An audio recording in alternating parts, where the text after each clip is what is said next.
It's a marvel of materials and technology, a sort of 18th century smartwatch, and it's part of an exhibition on the science and splendor of the French Palace of Versailles. But the event itself isn't taking place in France. It's on display across the English Channel in London.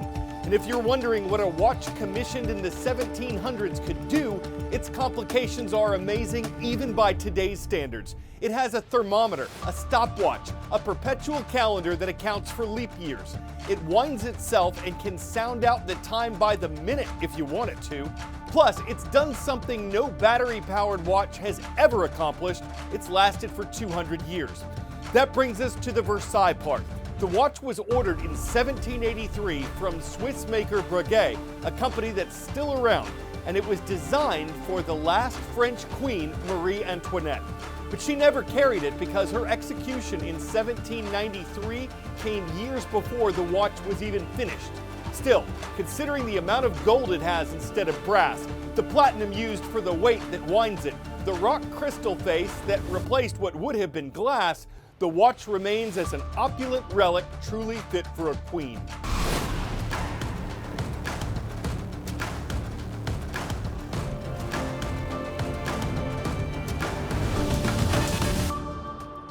Kicking off our last few shows of the year, this is The World from A to Z, your nonpartisan source for news and international events, and I'm Carl Azuz, happy to be spending this part of the day with you. Next, it's an application that says it's used by more than half the U.S. population, but if TikTok is banned in America, what exactly would happen, and what might its young users do in response?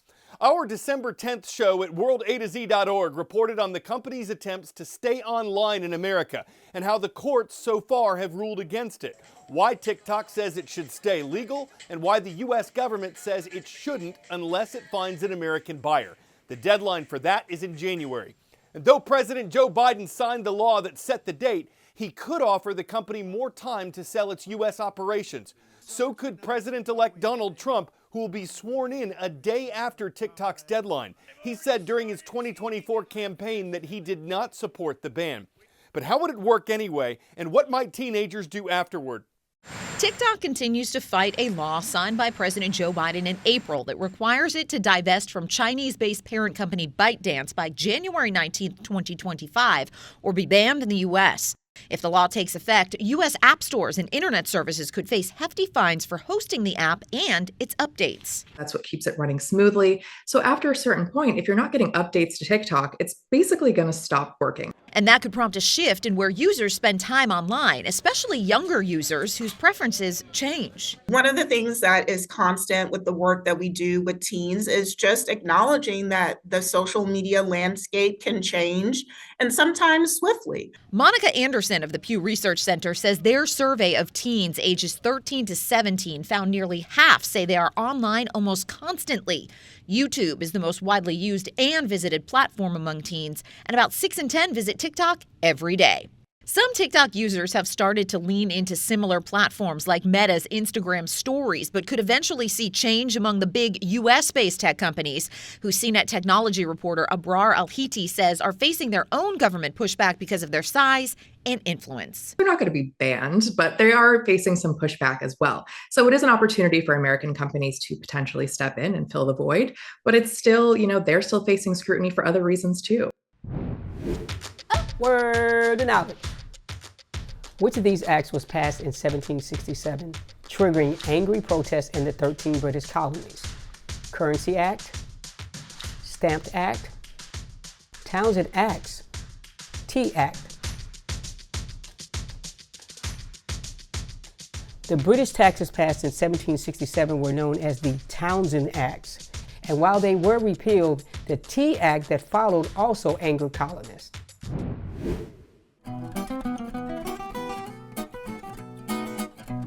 On this date in world history, an eruption of Italy's Mount Vesuvius occurred on December 16th.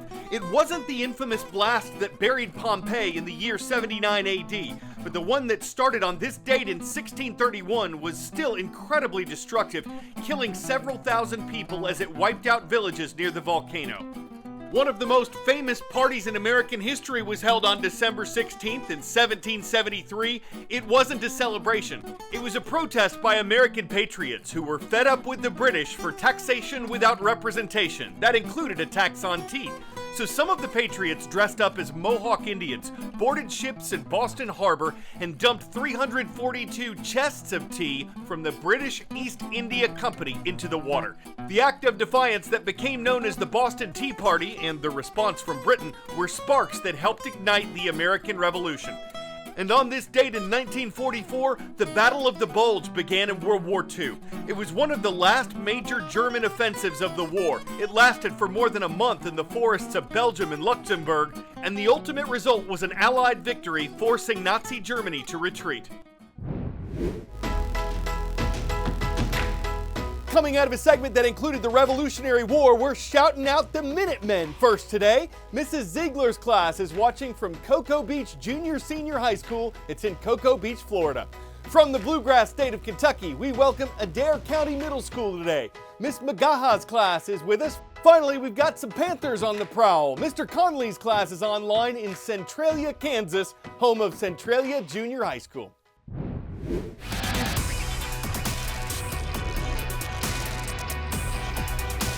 Where in the world? The British government established a colony here in 1788 and used it as a place to house its prisoners.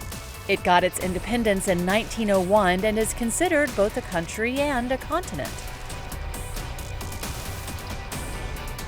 This is Australia, a nation of 27.7 million people. Meet Swagbot, an AI-powered robot that could potentially transform cattle farming. Researchers at the University of Sydney are betting on it to make the industry smarter, greener and more efficient.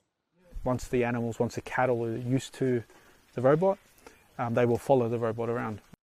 When Swagbot was first launched in 2016, it was a simple herding robot built to handle uneven terrain.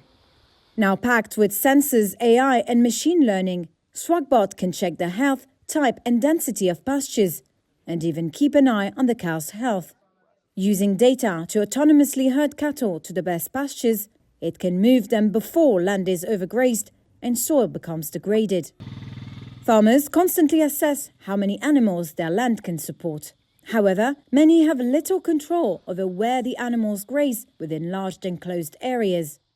And the issue is that overgrazing can lead to poorer soils that support less plant and animal life.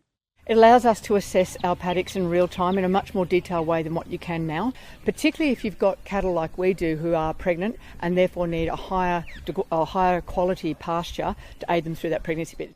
Australia, one of the world's top beef exporters, with about 30 million cattle, faces challenges such as labour shortages, poor pastures and environmental concerns.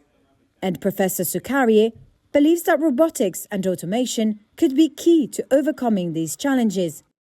But while it's being discussed as a tool that could make farming more efficient and better for the environment, Swagbot's development has cost millions of dollars. And one big question is whether it'll be affordable for farmers when it hits the market.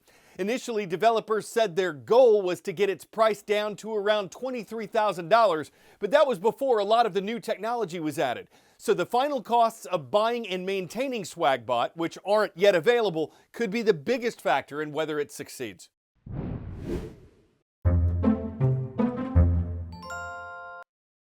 Finally today, dashing across the road on an 80-horsepower sleigh. Of the many unique ways Santas are celebrating the season, here's one from the Spanish city of Barcelona, where thousands of riders dressed as Saint Nick gave their reindeer a break while they motored through the streets in a parade of red and white, and honking.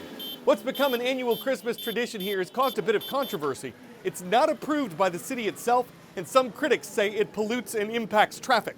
But at least those who participated didn't have to break a sweat running in full North Pole gear like these Santa and fitness fanatics at a recent 10K race in western Mexico.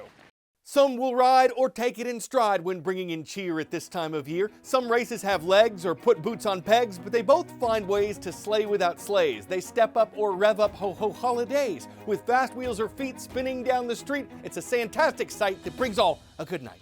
I'm Carl Azuz. Thank you so much for watching The World from A to Z. You mean the world to me.